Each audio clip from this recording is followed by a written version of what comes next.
28장 1절에서 14절까지 말씀입니다. 잠언 28장 1절에서 14절까지입니다. 오늘은 6월 23일 토요일 아침입니다. 구약성경 942, 943쪽 되겠습니다. 잠언 28장 1절에서 14절까지 말씀 교독하도록 하겠습니다.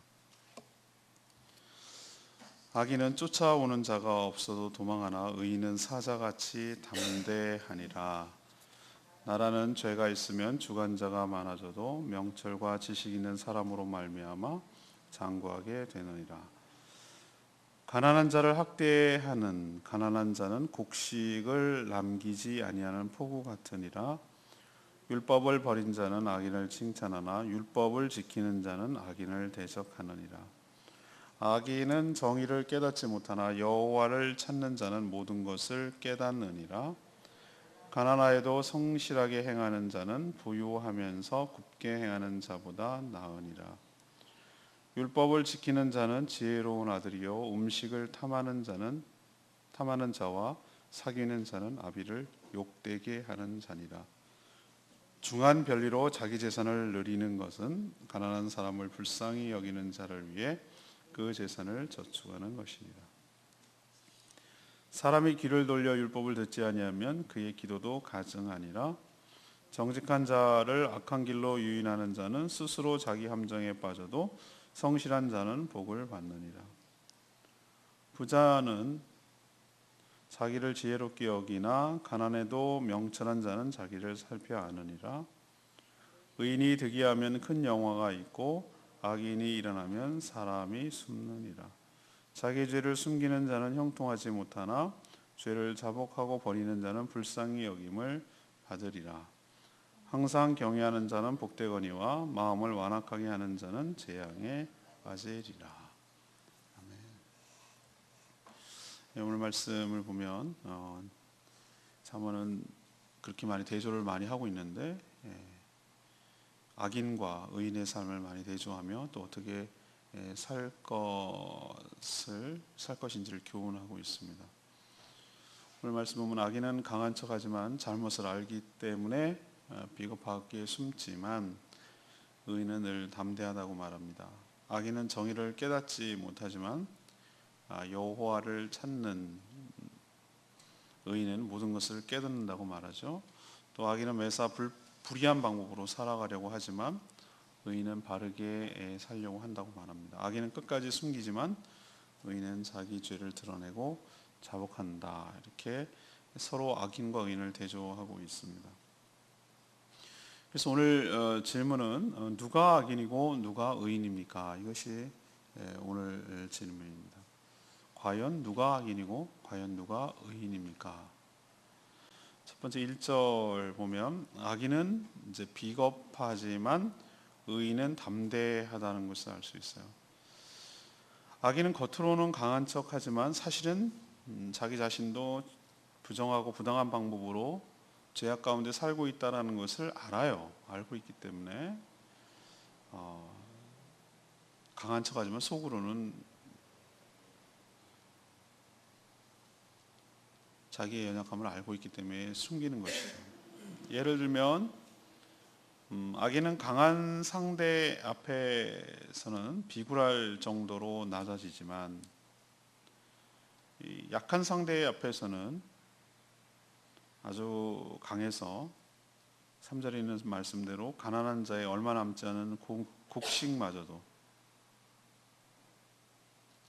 하나도 남김이 없이 모두 가져갈 정도로 압제를 하고 학대합니다. 근데 오늘 3절 표현에 보면 가난한 자를 학대하는 가난한 자는, 아니 같이 가난한데 어떻게 가난한 자가 가난한 자를 학대할까? 근데 이 뉘앙스가 좀 은유적으로 서로 뉘앙스가 다른데, 앞에 가난한 자는 물질적으로 가난한 자를 말하고 이 뒤에 가난한 자라고 말하는 것은 마음이 가난한 것을 말하는 것이에요. 그러니까 물질적으로 가난한, 마음에 여유가 없는 진짜 마음이 가난한 자, 이런 좀 은유적인 것이죠. 이런 자는 그 가난한 자가 얼마 남지도 않은 곡식마저도 싹 다 가져갈 정도로 압제하고 학대한다는 거예요. 그래서 사실은 악인은 부자가 아니라 마음이 가난한 사람이라는 것을 우리의 간접적으로 지금 이야기를 하고 있어요. 하지만 의인은 언제나 어디서나 누구에게나 바르게 살고 대하기 때문에 항상 무엇처럼? 1절에 사자처럼 걸리는 것이 없고 캥기는 것이 없다는 거죠. 그러니까 담대하게 된다는 겁니다. 하지만 1절 말씀 보면은 악인은 자신의 죄악으로 인해서 늘 불안하죠. 늘 불안하죠. 그래서 무엇이 쫓는 불안하고 두려워서 누가 쫓지도 않는데도 불구하고 쫓아오는 사람이 없어도 도망가기에 바쁘다는 거예요. 왜 뭐 죄 짓고 살아가는 사람들 보면은 괜히 식은땀 흘리고 자고 헛것이 보인다 그러고 자기 스스로가 걸리는 거예요. 그래서 늘 쫓겨다니는 불쌍한 인생으로 살아가는 것이죠.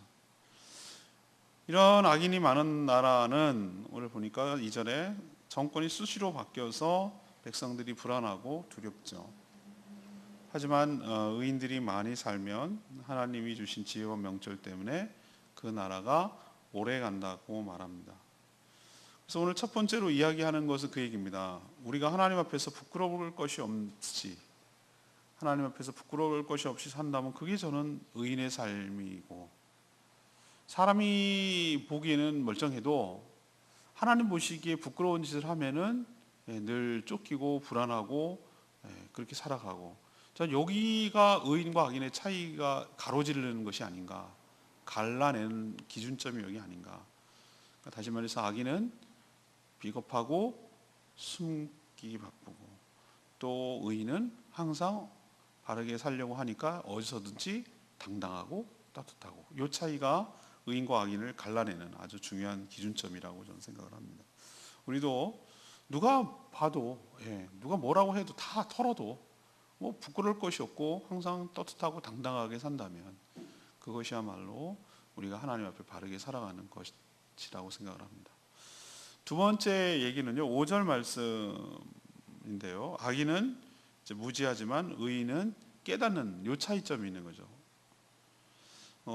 몇 번 얘기했습니다만 악인은 자기가 세상에서 가장 똑똑한 줄로 이게 착각을 하는 거예요. 하지만 사실은 지혜의 근본인 하나님을 신뢰하지 않고 믿지 않고, 존재를 믿지 않고 하나님의 말씀을 버렸기 때문에 사실은 선악이나 공의를 제대로 알거나 깨닫지 못하는 거죠. 그래서 4절 말씀을 보면은 오히려 대적하고 책망해야 할 악인, 같은 부류니까 오히려 더 칭찬을 하며 두둔합니다. 그러니까 가치 기준이, 선악 기준이 완전히 잘못됐다는 걸 알 수 있어요. 그런데 잘못됐다는 것을 알면서도 왜 두둔할까? 제가 말씀드렸죠. 로마서에 나오죠. 자기도 그런 짓을 하니까 그렇게 하는 사람에 대해서 두둔하는 거예요. 그래야 자기도 두둔을 받을 수 있고 지지를 받을 수가 있으니까. 그게 4절에 나와요. 율법을 버린 자는 악인을 칭찬하나 율법을 지키는 자는 악인을 대적한다, 이렇게 나오거든요. 이게 그런 맥락이에요. 그래서 6절 말씀, 반면에 의인은 부당한 방법으로 부자가 되어서 그렇게 살아가기보다는 가난할지라도 이 성실한 삶을 더 가치롭게 여겨요. 6절에 가난하여도 성실하게 행하는 것이 부유하면서도 굽게 행하는 자보다 나으니라, 이런 표현을 하고 있잖아요. 굽다는 것은 왜곡되고 우리가 이렇게 굽었다라고 표현하잖아요. 그러니까 인생이 굽고 심성이나 행하는 행동이 굽었다는 겁니다.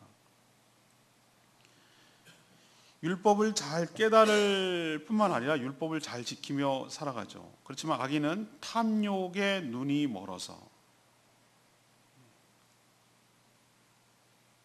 7절에 보면은 탐욕에 눈이 멀어서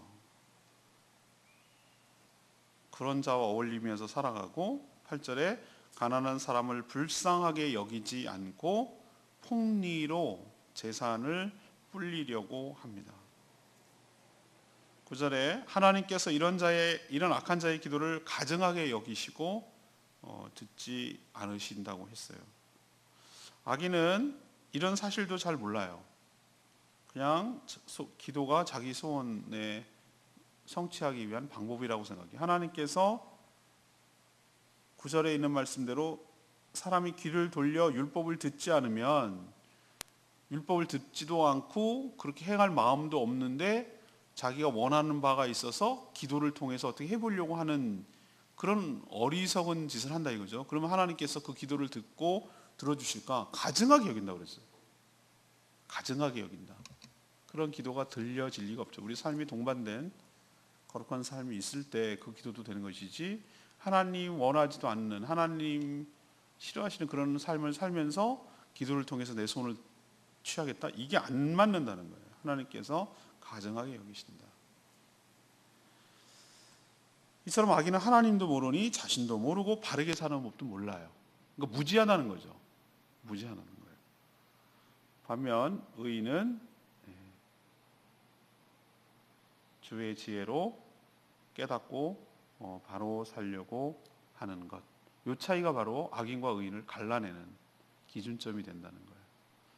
아는 듯 하나 사실은 아무것도 모르는 게 악인이고, 잘 모르는 듯 하나 확실히 아는 것, 하나님을 알고 자기의 연약함을 알고 죄를 알고 그렇게 살아가는 것, 이것이야말로 의인의 삶, 깨닫는 삶이라는 것이죠. 이 차이가 나타난다는 겁니다. 세 번째 13절 말씀요, 악인은 숨기기에 급급하지만 의인은 자복한다는 거예요. 여기가 큰 차이점이에요. 10절의 말씀대로 악인은 정직한 자를 악한 길로 유인하다가 자기 함정에 빠져가지고 어려움을 겪지만, 부자는 자기 스스로를 이렇게 지혜롭게 여기지만 반면에 의인은 자기 일에, 자기가 맡은 일에 성실하다고 말합니다. 의인이 통치하면 사람들에게는 큰 영화가 있지만, 악인이 집권을 하면 그 피해가 상당하기 때문에 사람이 숨고 도망간다는 것이죠. 그래서 14절에 있는 대로 의인은 항상 하나님을 경외함으로 복이 되지만, 악인은 마음을 완악하게 함으로 스스로 재앙에 빠진다고 말합니다. 이 악인과 의인의 결정적인 차이는 바로 자신의 죄를 숨기느냐 드러내느냐, 이 차이에서 나타나는 것입니다. 하나님을 경외하는 의인은 자신의 죄를 하나님 앞에서만큼은 숨길 수 없다는 것을 잘 알아요. 그래서 자신의 죄를 자복함으로 하나님께 불쌍히 여김을 받아 용서를 받습니다. 이게 의인의 삶이에요. 의인이 퍼펙트하게 완벽하게 죄가 하나도 없다는 개념이 아니고, 하나님 앞에 자신의 죄를 인정하고 자복하고 용서를 구하는 세리의 기도처럼, 바리새인의 기도가 아니라 세리의 기도처럼 그렇게 살아가는 삶이 바로 의인의 삶이에요. 그렇지만 반면에 악인은 어떻죠? 하나님을 경외하지 않으니까, 하나님의 존재, 하나님을 의식하지 않으니까 자신의 죄도 영원히 숨겨질 줄 아는 거예요. 착각하는 거예요. 덮어지고 끝까지 은폐될 줄 아는 거예요. 하지만 죄가 있는 한 은혜를 경험할 수가 없죠. 그래서 그의 삶은 형통하지 못하다라고 오늘 경고하고 있습니다. 이것이 바로 세 번째, 악인은 숨기나 의인은 자복한다라는 것으로 갈라낼 수가 있습니다. 오늘 레마 말씀이 9절 말씀입니다. 9절 말씀, 사람이 귀에 돌려 율법을 듣지 아니하면 그의 기도도 가증하니라. 아까 좀 언급했죠. 이 표준 세번역 성경은 이 구절을 이렇게 번역하고 있어요. 귀를 돌리고 율법을 듣지 않으면 그의 기도마저도 역겹게 된다, 이런 표현을 쓰고 있어요. 이 더 실감나요. 실감나게 다가오는데, 그러니까 하나님의 법을 제대로 지키지 않으면서 자기 욕심을 이루려고 행하는 기도는 거짓이며 하나님 입장에서 보면 역겹기까지 하다라는 얘기를 하는 거예요. 하나님이 들으시는 기도가 되려면 우린 자꾸 샤머니즘의 영향을 받아서 정성을 기울이면 이런 생각을 합니다. 안 믿는 사람들도 대부분 그런 생각을 해요. 치성을 드리면, 지성이면 감천이다. 그러니까 정성을 다하면 하늘도 감동을 한다. 이런 사고방식이 꽉 베껴 있어요. 그것이 옳으냐 그르냐, 그것이 하나님의 뜻에 부합하냐 안 하냐, 이런 건 상관하지 않아요. 내 소원을 쟁취하기 위해서 정성을 들이면 얻어낼 수 있다. 이런 사고방식이 우리 신앙 안에도 들어가 있어요. 그 영향을 받는단 말이에요. 우리나라의 최고의 종교는 샤머니즘이라고 제가 말씀드렸잖아요. 샤머니즘이 모든 종교를 잡아먹는다고 제가 말했어요. 모든 종교를 샤머니즘화 시켜버려요. 그걸 걷어내기가 보통 어려운 게 아닙니다. 우리 사고방식이 꽉 채워 있어요. 이것도 그게 다른 점이에요. 이 구절이 바로 샤머니즘과 다른 점이에요. 이 사람이 어떻게 살든 그건 상관없어요. 샤머니즘 세계에서는. 이 사람이 어떻게 도덕적으로 살건 윤리적으로 살건 이건 상관없어요. 내가 원하는 거, 내가 집념을 가지고 정성을 다해서 그러니까 하늘에다가 빌고 또 빌고 또 빌고 또 빌면 하늘이 감동해서 내가 소원하는 거 얻어진다. 그래서 뭐하게? 또 나쁜 짓 하려고? 근데 하나님은 그게 안 통한다는 거예요. 하나님은 안 통해. 그게 차이점이에요. 하나님은 정성을 보시는 것이 아니라 관계를 보시는 것이죠. 관계를. 하나님과의 관계가 거룩하고 막힘이 없고 그렇게 죄가 있으면 하나님께서는 거룩한 분이기 때문에 함께 할 수가 없는 거죠. 관계가. 그게 기도를 일단은 듣지 않으시죠. 들을 수가 없죠. 우리도 관계가 깨지면 전화 연락도 안 하잖아요. 그런 것처럼 하나님 관계가 굉장히 중요한 것이에요. 우리가 바로 살면서 율법을 길을 돌려버렸는데 하나님 말씀대로 살지는 않는데 그러면서 기도를 통해서 내 소원만 성취하겠다? 그는 가증하다는, 역겹다는 거예요. 역겹다. 그래서 우리의 기도가 응답되려면 우리 삶 역시 하나님 뜻에 부합하게 살아가야 될 이유가 여기 있는 줄로 압니다. 근데 어리석고 악한 자는 이 사실을 몰라요. 그냥 간절하게 기도하면 내 소원이 성취되는 줄로 알아요. 그래서 늘 하나님을 이용하려고 하고 기도는 하나님을 이용하는 수단으로 전락하는 것이죠. 이것을 우리가 삼가 조심해야 될 줄로 믿습니다. 네, 하나님 뜻에 부합하게 살아가면 하나님의 우리의 삶을 보시고 우리의 필요를 채우시며 인도해 가실 줄로 압니다. 우리 이렇게 생각해 보십시다. 우리 자녀가 뭐라고 요청을 안 했어. 뭘 요청하는 것도 없어. 그러면 얘가 요청 안 했으니까 안 줍니까? 부모가? 근데 저는 그것도 우리가 얼마나 그 하나님을 그런 식으로 생각하는 건지에 대한 선입견과 편견을 깨야 되는 거예요. 그러면 아무 말도 안 해도 하나님이 알아서 해주네. 또 그건 아닌 거예요. 그건 관계의 진진을 위해서. 사실 무엇을 요청하고 안 하고는 그거는 그 내용이고 진짜로 더 중요한 것은 무엇을 요청할 수 있는 관계, 그것을 들어줄 수 있는 관계가 더 핵심인 것이에요. 하나님께 내가 자녀로서 하나님께 무엇을 요청하는 것은 나의 자녀됨을 확인하고 하나님의 아버지 되심을 확인할 수 있고 그 응답을 통해서 내가 하나님을 더 사랑하고 신뢰할 수 있고 하나님은 우리의 사랑이 더 증가되고 증폭되고 이런 것이 핵심이지 내가 뭘 어떻게 해서 알았고 내가 무엇을 어떻게 해서 받아냈고 이것이 자꾸 기도의 핵심이 돼서는 안 된다는 뜻이에요. 극단적으로 아까 제가 말씀드렸잖아요. 그러면 하나님이 나한테 아무것도 아니 내가 기도도 안 하고 아무것도 안 해도 그럼 나는 한 모른 척하고 아무것도 안 들어주시냐? 그건 아니거든요. 하나님께서 자녀인 우리 삶을 우리보다도 다 잘 알아. 눈치로 알고 보면 알지. 뭘 그걸 얘기를 해야 하나. 다 알아요. 아셔서 하나님께서 우리의 삶을 채워주시고 필요를 따라 채워주시고 우리의 삶을 풍요롭게 하시고 은혜를 부어주실 줄로 믿습니다. 그럼 뭐하러 기도를 해? 기도를 해야지 하나님을 사랑하는 법을 하나님 의지하는 법을 배우잖아요. 그러니까 기도가 내 소원을 위한 소원을 위한 성취로 생각하지 말라는 얘기예요. 제 말은. 하나님을 더 알아가고 하나님과 더 친밀해져가고 하나님과 더 가까이 가는 그러기 위해서는 내 삶이 동반되는 거룩한 삶이 동반되는 내 입술의 기도가 가증스럽고 역겹지 않으려면 하나님이 거룩하신 분인데 우리가 어떻게 살아가는지 모르시겠어요? 그 기도가 역겹지 않으려면 나의 상태를 살피고 내 삶을 더 먼저 보는 것이 우선이지 내 기도가 어떻게 성취되고 어떻게 응답되는지에 관심보다 내가 하나님 앞에서 어떻게 살아가느냐가 훨씬 더 중요한 문제라는 것을 우리에게 가르쳐주고 있는 귀중한 말씀인 줄로 믿습니다. 오늘 질문으로 돌아갈까요?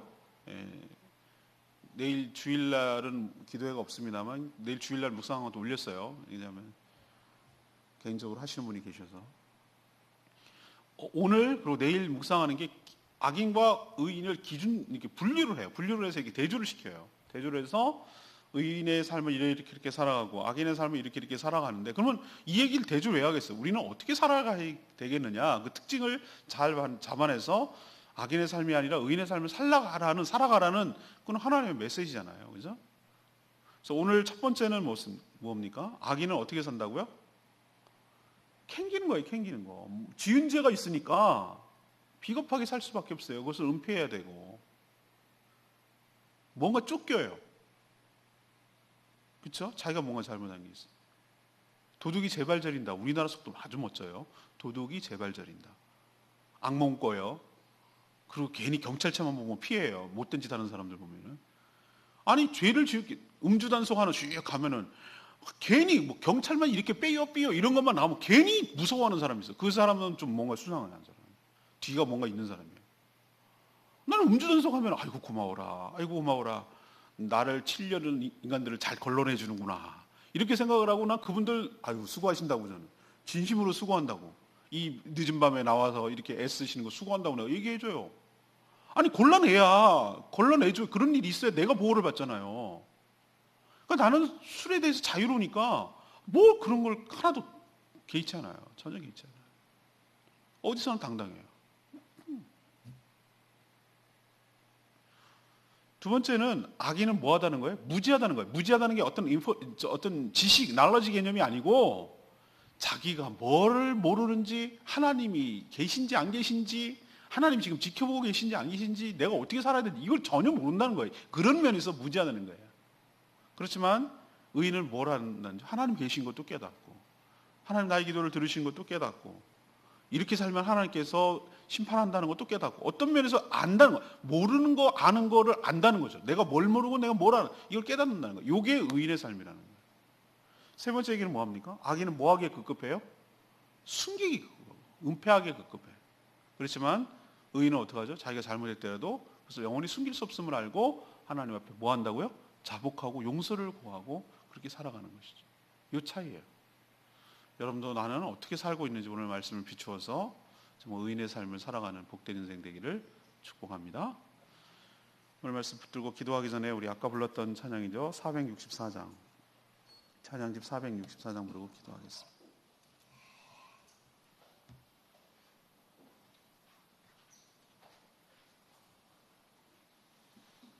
찬양집 464장 보면 가사를 보면요, 내가 주님의 신을 떠나 어디로 피하겠습니까? 모든 걸 아시는 주님, 내가 어디로 다니겠습니까? 이게 시편에 나오는 가사를 가사로 붙인 건데요, 내가 새벽 날개를 치며 저 바다 끝에 갈지라도 어둠도 숨기지 못하리라.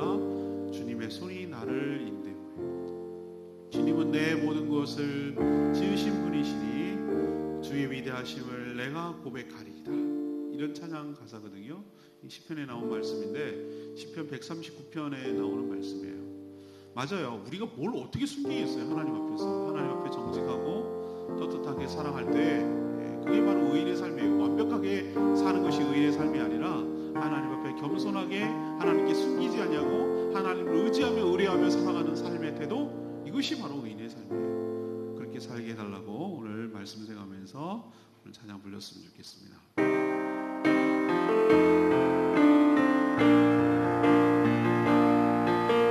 주의 신을 내가 떠나 어디로 피하리까? 주는 모든 것 아시니 어디로 다니리까? 내가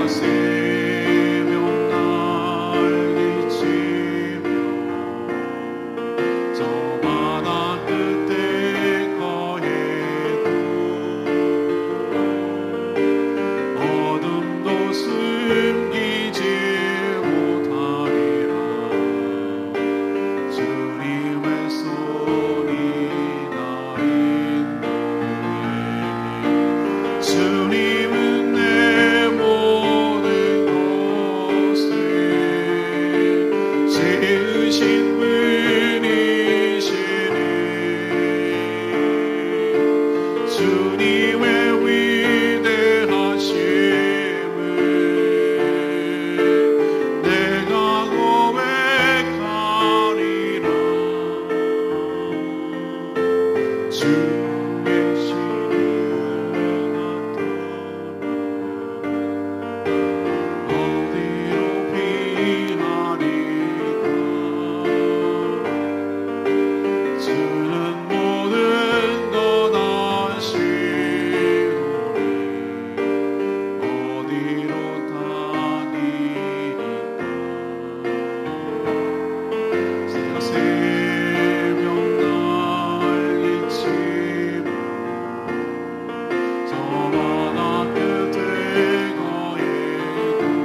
주의 아버지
하나님, 누가 악인이고 누가 의인인지 분명하게 가르쳐 주셔서 감사합니다. 강한 자에게 약하고 약한 자에게 강해 압제하고 강탈하는 그런 악한 삶을 살지 않게 하여 주시옵소서. 자신의 불의를 정당화하려고 악행을 두둔하고 지지하지 않게 하여 주시옵소서. 항상 바르게 행하여 언제 어디서나 누구에게나 사자처럼 당당하게 살게 하여 주시옵소서. 스스로 지혜 없다고 생각하지만 실제로는 무지하여 불의한 방법으로 사는 어리석은 삶 청산하게 하여 주시옵소서. 하나님을 경외함으로 바르게 살게 하시고 죄를 보면 즉각 자복하여 하나님께 용서를 구해 거룩하게 하시고 그 관계가 유지되게 하여 주시옵소서. 오늘 하루도 주님의 은혜 가운데 살기를 원합니다. 특별히 여름 성령교를 앞두고 주일학교 교사 강습회가 있는 날이온데 우리 참여하는 모든 교사들 지치지 않게 하시고 아프지 않게 하시고 강건하게 잘 감당해서 다음 세대를 잘 섬기고 준비할 수 있도록 축복하여 주시옵소서. 특별히 또 내일은 거룩한 주일입니다. 하나님 앞에 최선의 것을, 최고의 것을 준비된 예배를 드리게 하여 주시옵소서. 오늘도 해야 될 여러 가지 일들이 많이 있는데 기쁜 마음으로 잘 감당할 수 있도록 복 내려 주시옵소서. 주님께 모든 것 맡기옵고 예수 그리스도의 이름으로 축복하며 기도합니다. 아멘. 오늘 하루도 주님의 은혜 가운데 살아가는 복되나 되기를 축복합니다. 특별히 교사 강습에 참여하는 분들 위해서 기도해 주시기를 바랍니다. 10부터 아마 5시까지 있을 거예요. 기도하겠습니다.